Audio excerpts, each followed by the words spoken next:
அருட்பெருஞ்சோதி அருட்பெருஞ்சோதி தனிப்பெருங்கருணை அருட்பெருஞ்சோதி.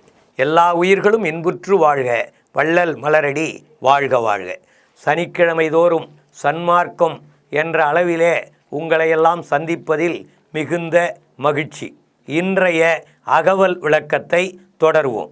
இன்றைக்கு 367 மற்றும் 368வது வரியிலிருந்து 401 மற்றும் 402வது வரிகள் வரை கிட்டத்தட்ட 36 வரிகளுக்கான விளக்கத்தை மிக சுருக்கமாக நாம் காண இருக்கிறோம். இது அகவல் புத்தகம், அருட்பெரும் ஜோதி அகவல் என்று வள்ளலாரால் எழுதப்பட்டது. வாய்ப்பு இருக்கிறவர்கள் அந்த புத்தகத்தையும் வாங்கி பயன்பெறுமாறு அன்போடு கேட்டுக்கொள்கிறோம். அப்போ இது 18 அகவல்களுக்கான விளக்கம். முதலிலே 367 368வது வரி மண்ணினில் திண்மையை வகுத்து அதில் கிடக்கை அன்னுற அமைத்த அருட்பெருஞ்சோதி என்பது 2 வரி. 401 மற்றும் 402வது வரி என்பது மண் இயல் பல பல வகுத்து அதில் பிறவும் அன்னுற அமைத்த அருட்பெருஞ்சோதி என்று வள்ளல் பெருமான் சொல்வார். அப்போ இதிலிருந்து நாம் தெரிந்து கொள்ள வேண்டியது என்றால், இதிலே ஒரு 36 வரி மண்ணினுடைய தன்மைகள், மண்ணினுடைய கடினத்தன்மை, செம்மண், கரிசல் மண், இப்படி பல்வேறு வகையிலே மண்கள் இருக்கிறது. அந்த மண்ணிலே தான் உழவு பெருமக்கள் எல்லோரும் சேர்ந்து எல்லாம் உழவனுக்கு பின்னால் தான் நாம் இந்த உலகத்திலே உள்ளவர்களெல்லாம் அணிவகுத்து கொண்டிருக்கிறோம். உழவர்கள் இல்லை என்றால் நம்முடைய பாடு திண்டாட்டம்தான்.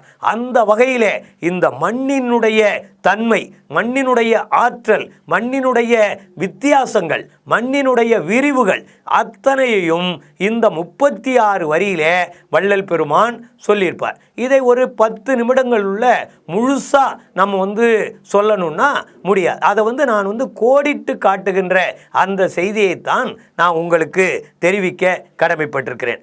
முதல் அகவல் மண்ணில் திண்மையை. மண் என்றாலே அந்த திண்மை, அதனுடைய கடினத்தன்மை என்று பொருள். மண்ணை சாதாரணமாக நம்ம காலை வச்சோம்னா உள்ள கால் இறங்கினே இருந்ததுன்னா இந்த பூமியில் நம்ம எப்படி வாழ முடியும்? அப்போ இதுக்கு மிக மிக முக்கியமானது இந்த கடினத்தன்மை தான். இந்த கடினத்தன்மை இருக்கின்ற காரணத்தினால்தான் நம்மால் வீடு கட்ட முடிகிறது, வேறு ஆக்கப்பூர்வமான பணிகளை செய்ய முடிகிறது. இன்றைக்கு நமக்கு தேவையான மின்சாரத்தை தயார் பண்ணுறதுக்கு ஒரு இடம் தேவைப்படுதுன்னா அதை பண்ணணும். அணு மின்சாரமாக இருந்தாலும் அதற்கு தேவையான இடத்தையும் இங்கே தான் செய்ய வேண்டும். வானியல் என்ற அந்த பணியை செய்வதற்கு இஸ்ரோ போன்ற அந்த விஞ்ஞான கண்டுபிடிப்புகள் எல்லாம் நிகழ்த்துவதற்கு இந்த பூமியிலே தான் நாம் பார்க்க வேண்டும். அப்போ இந்த பூமியில எல்லாவற்றையும் செய்வதற்கு மிக மிக கடினத்தன்மை, இந்த பூமியில இருக்கின்ற இந்த கடினத்தன்மை இருந்தால்தான் நாம் எல்லா கட்டுமானங்களும் செய்ய முடியும். இதே காற்றிலே கட்டுமானங்களை செய்ய முடியாது. விண்ணிலே வெறும் காலி இடத்திலே கட்டுமானங்களை செய்ய முடியாது. அப்போ பூமியினுடைய இறுக்கமான தன்மை இருக்கிறதே, அந்த தன்மை இருந்தால்தான் ஆக்கப்பூர்வமான அனைத்து பணியும் நமக்கு தெரியும். இப்போ நீங்க பார்த்தீங்கன்னா ஒருத்தருக்கு ரொம்ப முக்கியமான தேவை என்ன? இருக்க இடம், உண்ண உணவு. அது நமக்கு ரொம்ப இருக்க இடம், உடுக்க உணவு, இது எல்லாம் நமக்கு ரொம்ப தேவை. அப்போ இந்த இருக்கிற இடத்தை நாம் கட்டிக்கொள்வதற்கு இந்த கடினத்தன்மையான பூமியிலே தான் வாய்ப்பு இருக்கும். நமக்கு உணவு, உடுக்க உடை வேணும், உண்ண உணவு வேணும். அப்போ உடுக்கிறதுக்கு உடை எங்கிருந்து?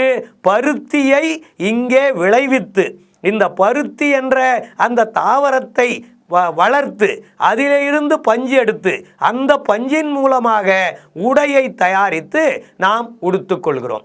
உண்ண உணவு, அந்த உணவும் இந்த பூமியிலிருந்து தான் நமக்கு கிடைக்கிறது. அப்போ மனிதனுடைய அத்தியாவசிய தேவை இருக்க இடம், உண்ண உணவு, உடுக்க உடை, இந்த மூன்றும் இந்த பூமியிலிருந்து தான் கிடைக்கிறது.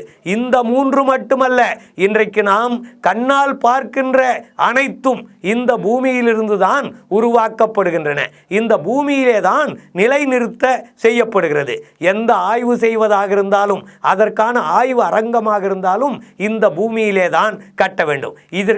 அதற்கு மிக மிக முக்கியமானது இந்த பூமியினுடைய திண்மை, அந்த கடினத்தன்மை தான். அதனால்தான் இந்த பூமி மட்டும் லூஸாக இருந்ததுன்னா அது இன்னைக்கு உலகத்தில் இருக்கிற எந்த உயிரினமும் வாழவே முடியாது. அப்போ இந்த கடினத்தன்மை, அப்போ ஒரு மனிதனுக்கு கடினத்தன்மையும் இருக்க வேண்டும் என்ற உணர்வை பூமியிலிருந்து நாம் பெற்றுக்கொள்ள வேண்டும். இதுதான் மரக்கருணை. அறக்கருணை என்பது இளகிய மனம், மரக்கருணை என்பது கொஞ்சம் கடினத்தன்மையோடு, ஆனால் எதிரிலே இருப்பவர்களையும் திருத்துவதற்கு தேவைப்படும். அதனால்தான் வள்ளல் பெருமான் மரக்கருணையும் அறக்கருணையும் வேண்டும் என்று சொல்லியிருப்பார். அப்போ இந்த பூமியினுடைய கடினமும் நமக்கு இருக்க வேண்டும், நீரினுடைய குளிர்ச்சியும் நமக்கு இருக்க வேண்டும், காற்றினுடைய இதமும் நமக்கு இருக்க வேண்டும். இப்படி எல்லாம் இந்த பஞ்சபூதங்களுடைய கலப்பினால் நமக்கு தேவைப்படுகிறது. அதைத்தான் மண்ணினில் திண்மையை, அந்த கடினத்தன்மையை வகுத்து அதில் கிடக்கை, அதில் அனைத்து உயிர்களையும் வாழ வைப்பதற்காக அதிலே இருக்கின்ற வகையிலே அன்னுர அமைத்த அருட்பெரும் ஜோதி. அப்ப இந்த உயிரினங்கள் வாழ்வதற்கு இந்த திண்மை மிக மிக முக்கியமாக இருக்கிறது. அன்னுர என்றால் பொருத்தமாக இணைப்பது. அப்போ இந்த திண்மையையும் அதிலே இருக்கின்ற உயிரினங்களையும் பொருத்தமாக இணைக்கக்கூடிய அந்த சூட்சமம் தான் கடவுள் நமக்கு செய்திருக்கிறார். பிற கிரகங்களிலெல்லாம் உயிரினங்கள் இருக்கிறதா இல்லையா என்ற ஆய்வு செய்யப்பட்டு கொண்டிருக்கிறது. ஆனால் அங்கே அந்த திண்மை இருக்கிறதா, அந்த திண்மையோடு இந்த பஞ்சபூதங்களுடைய சேர்க்கை இதிலே முழுமையாக இருந்தால்தான் அங்கே இருக்க முடியும். அதனால்தான் இந்த பூமியில பஞ்சபூதத்தினுடைய சேர்க்கை முழுமையாக இருக்கிறது. நம்மால் எப்படி சாதிக்க முடிகிறது என்றால், பஞ்சபூதங்களுடைய சேர்க்கை நமக்குள் இருக்கிறது. அதனால் நம்மால் செயல்பட முடிகிறது, சாதிக்க முடிகிறது. அப்படி மண்ணினில் திண்மையை வகுத்து அதில் கிடக்கை, அதில் அனைத்து உயிர்களும் வாழுவதற்கு தகுந்த மாதிரி ஒரு நிலைமையை உருவாக்கி அதனை இணைத்து, பொருத்தமாக இணைத்து, உயிர்கள் வாழ்வதற்கு ஏற்றவாறு இந்த பூமியை அமைத்த அருட்பெரும் ஜோதி ஆண்டவர் என்று இந்த அகவலிலே குறிப்பிடுவார். அதே போன்றுதான் 401, அது இடையில இருக்கிற அகவலை நான் விட்டுவிட்டேன். இது முழுக்க மண்ணின் தன்மையை, மண்ணின் வேறுபாட்டை, மண்ணினுடைய ஆற்றலை சொல்வது. நிறைவான அந்த 18வது அகவல் மண் இயல் பல வகுத்து அதில் பிறவும் அன்னுர அமைத்த அருட்பெருஞ்சோதி. அப்போ மண் இயல் என்றால் மண்ணின் இயல்பு. மண்ணின் இயல்பு பலவாக விரிந்து கிடக்கிறது. இந்த மண்ணின், அமெரிக்காவில் இருக்கிற மண்ணின் தன்மை வேறு, ஜப்பானிலே இருக்கிற மண்ணின் தன்மை வேறு, ஆஸ்திரேலியாவிலே இருக்கிற மண்ணின் தன்மை வேறு, தமிழ்நாட்டிலே இருக்கிற, இந்தியாவில் இருக்கிற மண்ணின் தன்மை வேறு. ஆனால் இங்கே இருக்கிற சென்னையிலே, செங்கல்பட்டிலே இருக்கிற மண்ணின் தன்மை வேறு. கோவை, அதே மாதிரி கோவையிலே இருக்கிற மண்ணின் தன்மை வேறு, கோவில்பட்டியிலே இருக்கிற மண்ணின் தன்மை வேறு. ஆனாலும் கூட அங்கே இந்த உயிரினங்கள் எல்லாம் மண்ணியல் பல வகுத்து, பல்வேறு வகையிலே இந்த மண்ணின் தன்மையை, இயல்பை வகுத்து அதில் பிறவும் என்றால் பிற உயிரினங்களும் அன்னுர அமைத்த அருட்பெரும் ஜோதி. அதிலே ஒரு இடத்துல பருத்தி விளையும், ஒரு இடத்துல கரும்பு விளையும், ஒரு இடத்துல மணிலா விளையும், ஒரு இடத்துல நெல் விளையும். எல்லாம் சேர்ந்து விளையக்கூடிய பகுதியும் ஒரு இடத்துல இருக்கும். சில இடத்துல பருத்தி மட்டுமே. இப்ப கரிசல் என்றால் கரிசல் மண்ணில் பருத்தி வரும். அதே போன்றுதான் ஒவ்வொன்றையும் பல மண் இயல்பு பல வகுத்து அதில் பிறவும் அன்னுர அமைத்த, பொருத்தமாக இணைத்து அமைத்த அருட்பெரும் ஜோதி. அப்போ இந்த மண்ணின் தன்மை பலவாக இருந்தாலும் அதிலே வாழுகின்ற தன்மை என்பது ஒன்றுதான்.